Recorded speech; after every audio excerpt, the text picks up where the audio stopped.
Hello, and thanks for joining me in this tutorial for how to make this Harlequin crocheted scarf. This uses my breakaway crochet techniques, so you may want to check in the description box for some videos that explain some of the basics before you tackle this project. Okay, so one thing I can say about this is this whole scarf uses a 2-row motif, so make sure you watch the double wheel video before you start this.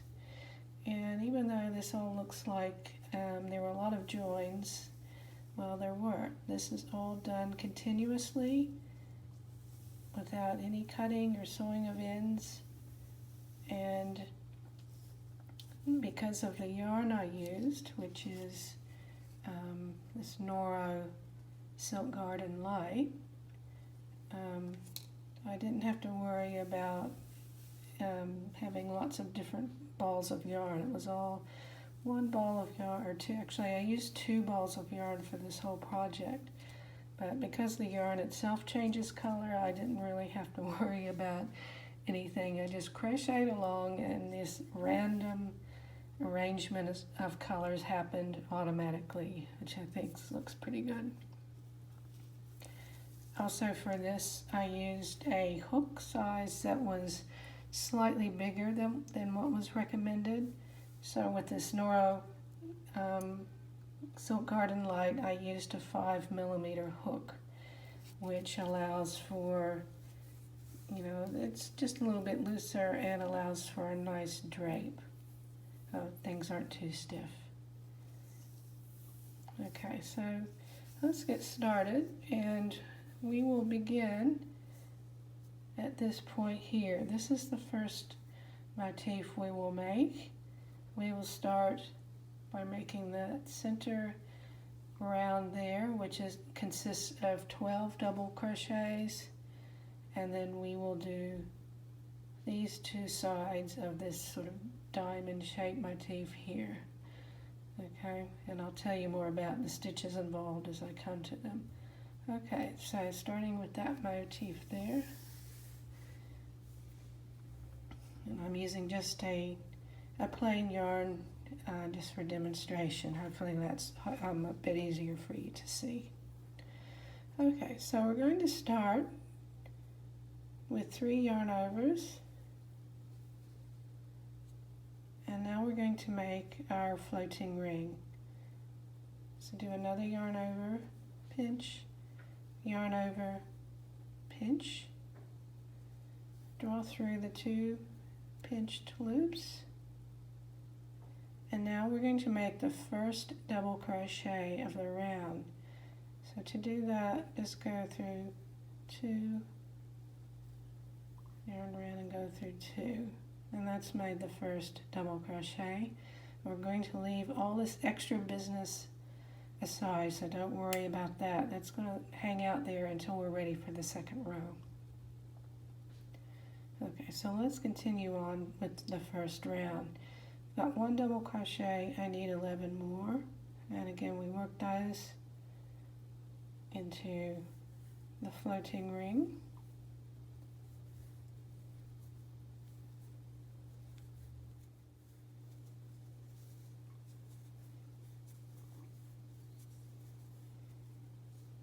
There are the 12 double crochets, and again I've paid close attention that I don't catch in that slack thread as I work along. Okay, close that first round with a slip stitch into the first double crochet, and that's round 1 worked. Now the first stitch of round 2, which we're getting ready to do, is actually a treble. And to make that treble, we actually need 2 extra loops on the hook, and those extra loops are going to be provided by that slack thread. So one way of putting those 2 loops on is to flip this around a couple times. Oops, that came undone. And that's set us up for the first treble of the second round. So all we need to do now is yarn around, go through 2, 3 times.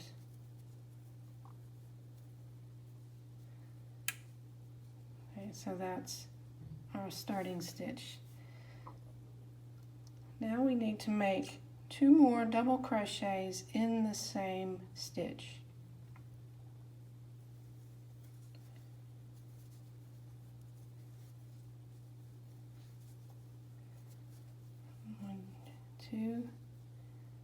Continue by making just 1 double crochet in the next stitch.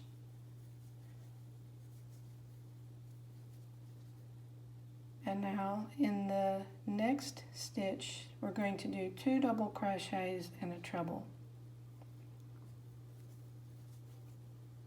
So double crochet, another in the same stitch, and a treble.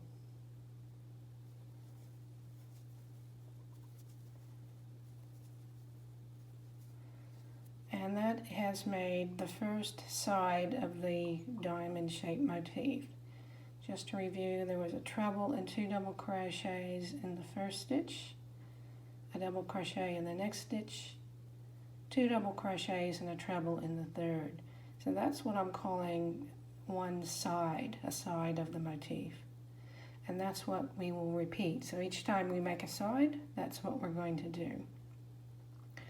So before we go on, we need to make 1 more side to this motif. Oops. So in the next stitch, again, it's 1 treble and 2 double crochets.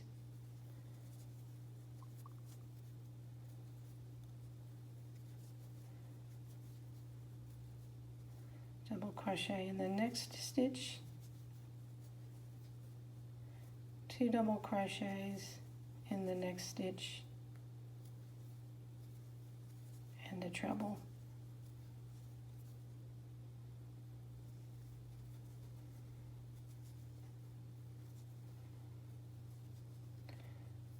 And there we are. That's all we need to do for that motif at the moment. Now it's time to go along and make the next motif in the line.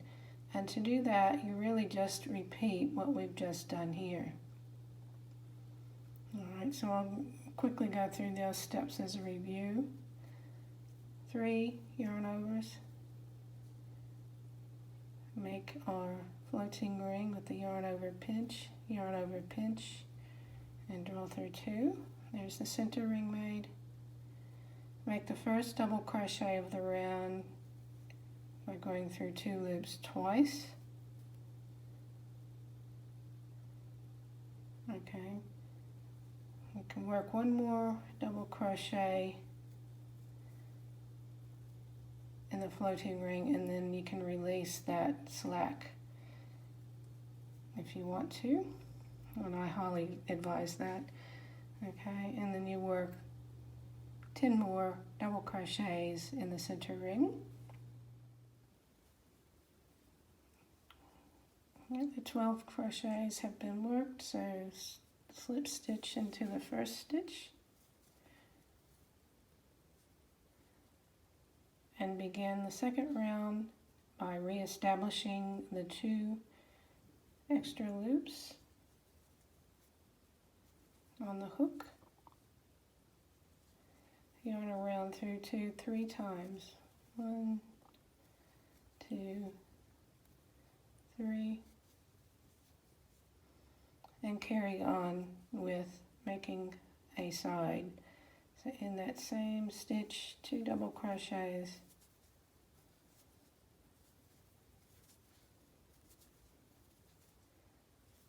a double crochet in the next stitch, 2 double crochets and a treble in the third stitch.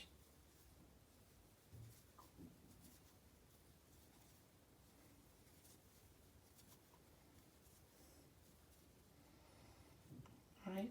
Now 1 more side, again that same pattern of a double crochet and 2 a treble and 2 double crochets in the next stitch.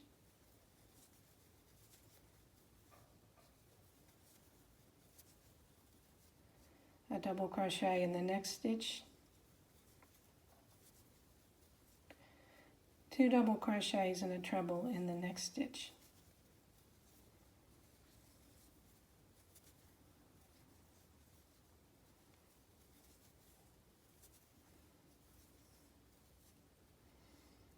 So that's the first 2 made, and that's all you need to do for the first row. Just carry on until you get the length of the scarf that you want.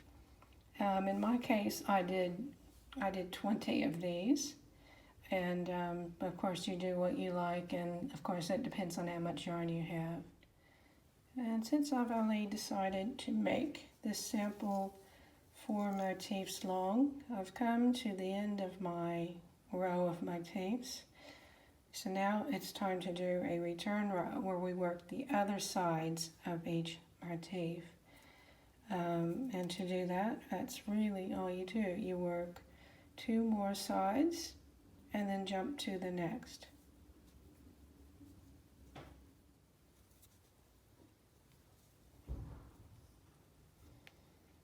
And now that I've finished the 4 sides of this motif, really you just jump to the next and carry on. So that first treble goes into the next stitch of the first round of the next motif.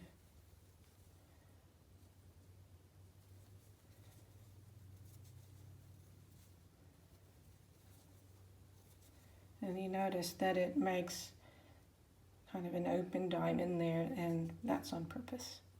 So continue on, and when you get to the first motif, you want to stop after just one side. Okay, so I've worked the return row up to the point where we now go to the next row. So notice I've just worked one side of the last motif. Alright, so start the next motif again like we normally do.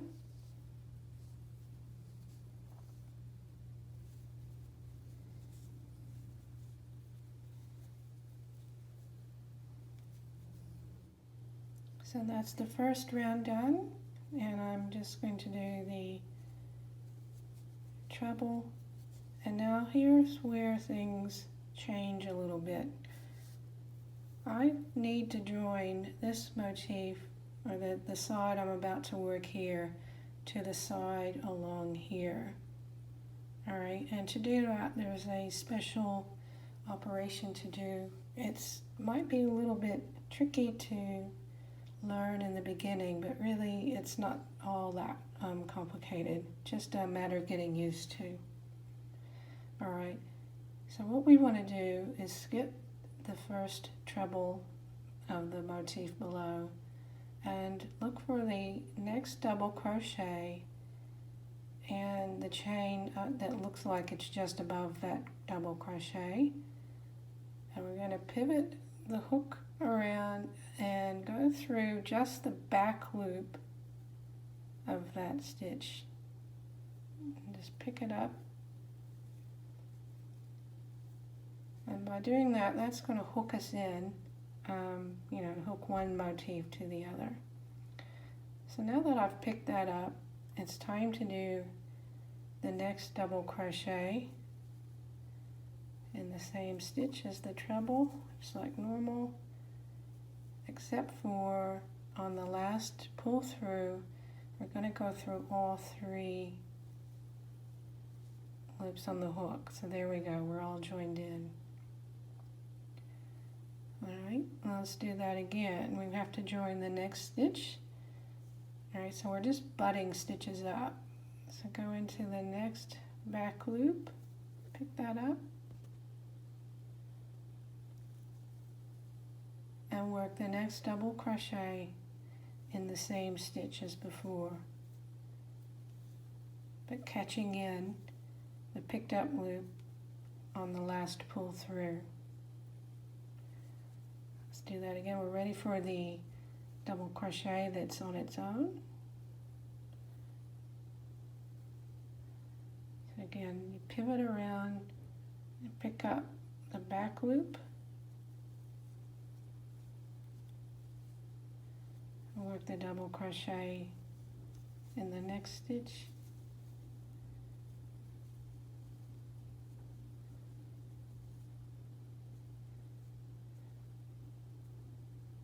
Pick up another back loop.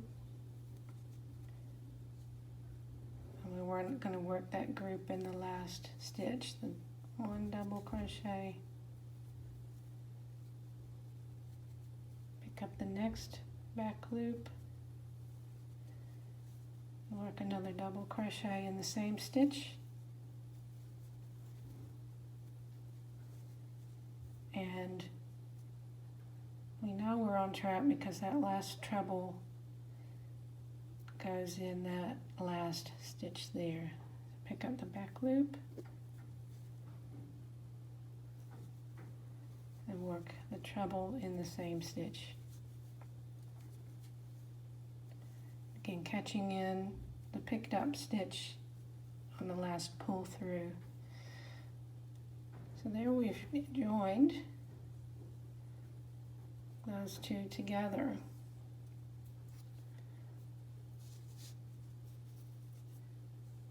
Okay, and then to join the next side, we're going to be picking up the stitches along this edge. So in that case, you just carry on and do the same thing until you've worked the second side of this motif.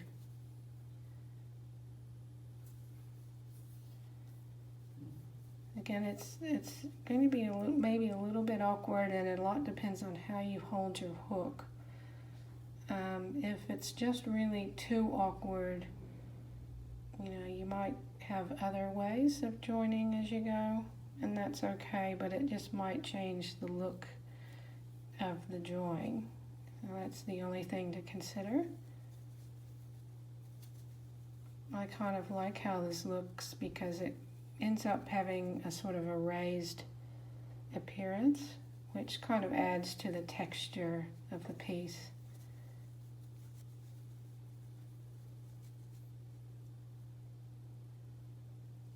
And don't get confused about, because we're working 3 stitches into the same stitch here, but as you pick up, you always want to move to the next stitch. We're never going to go into any of these stitches twice. You only go in one time. So I'm ready for the next double crochet in the next stitch. And the final 3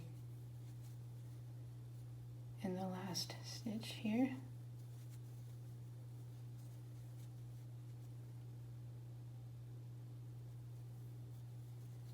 And it's also maybe not a good idea to use a splitty yarn for this technique unless you're really used to working with a splitty yarn. That can drive you crazy. It's not impossible, but maybe use something smoother while you learn how to do this joining technique. So there we are. That's the 2 sides joined where they're meant to go, and that side worked all at the same time.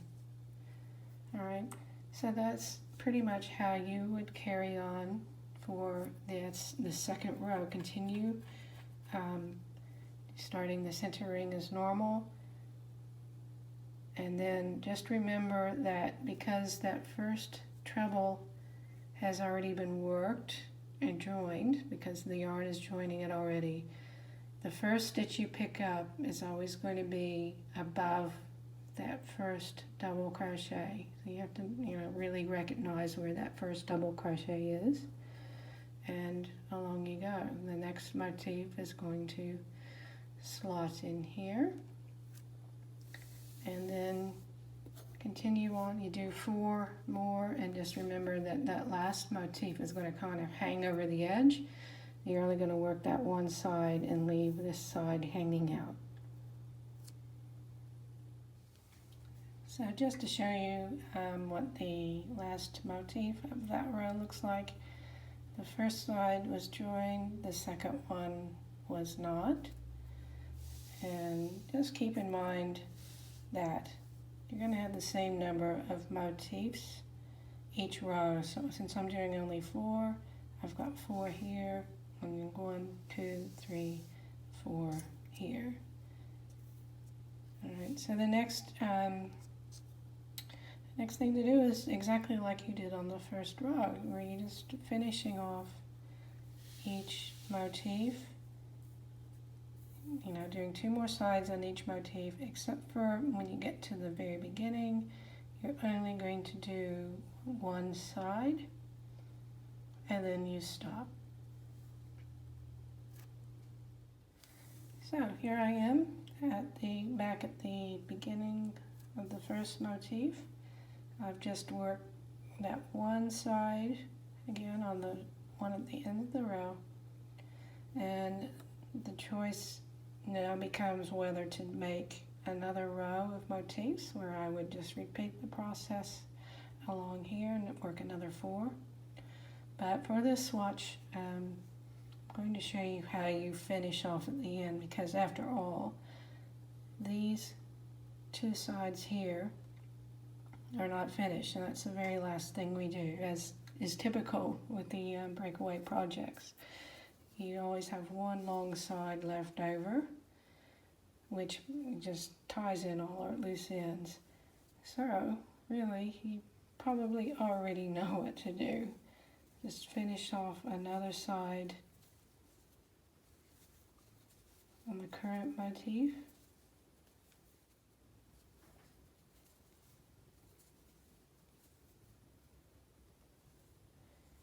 And one little difference here is, now that I've finished that first side, as I transition between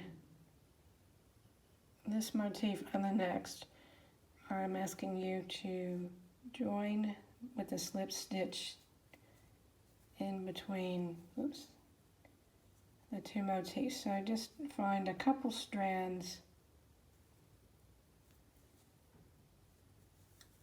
in between that motif there and join that up, which kind of closes the motif you're working on. And finish off this side here.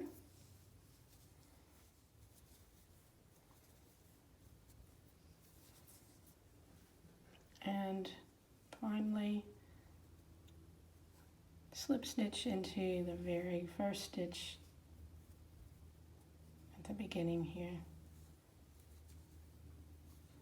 and finish it off. Okay, so that's just closed up those last motifs, and that's really all there is to it. There's a lot of freedom in, of course, how long you make it and how wide you make it, and once you get used to the sequence of each side, a lot of it just flows along pretty easily. And of course, you've got a new skill with the joining of these motifs together. But I really hope you learn that, because it's really going to be a useful technique to use, especially in a lot of upcoming projects I have ready for you. All right. So good luck. Please share with me your finished objects. I'd really love to see what you do. And please subscribe, because I've got a lot more new projects coming up. Bye.